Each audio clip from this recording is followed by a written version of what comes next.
Good evening. Thanks for joining us. A close eye on President Biden around the world tonight as he gave his first press conference since last month's debate debacle. He spoke as the NATO summit came to a close in Washington, D.C. As expected, Biden doubled down on saying he'll stay in the race, saying his age gives him wisdom. He doubled down on his record, also defending his fitness to run the country for another 4 years. But the president also made a number of flubs. Danny Spiewak has highlights from that press conference that lasted nearly an hour and breaks it all down with analysts. Danny? Chris, no doubt President Biden had some mix-ups today. He referred to Vice President Harris as Donald Trump and earlier in the day accidentally called President Zelensky of Ukraine President Putin. But Biden says he's still up to this job of president and will not quit this race.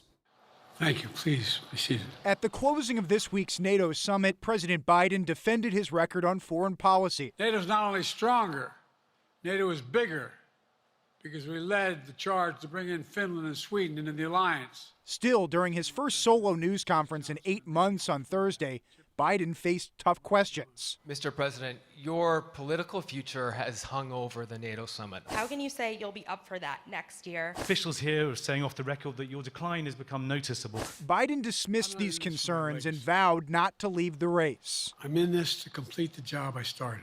At the same time, more than a dozen elected Democrats, including Minnesota Representative Angie Craig, have called on Biden to step aside. A new poll published Thursday also shows that 67% of adults think Biden should let somebody else run. If the president says to people that I know and trust that he's ready, and the team says he's ready, I'm going to trust that. Former DFL state legislator Jeff Hayden says he still thinks Biden can win. If for some reason that changes, I believe that we can coalesce, find the right person. This storyline will continue to play out next week as Republicans open their convention in Milwaukee. I think what you've seen from the Trump campaign and Republicans more broadly is really a lot of restraint. If your opponent is stumbling, just stay out of the way. But Republican strategist Brian McClung says Trump and the GOP still must articulate a clear policy platform. And we'll see if Democrats keep fracturing or if there's a moment in time where they say, all right, that's it. This is what we've got to work with. The number of elected Democrats calling on Biden to leave the race has now reached at least 17.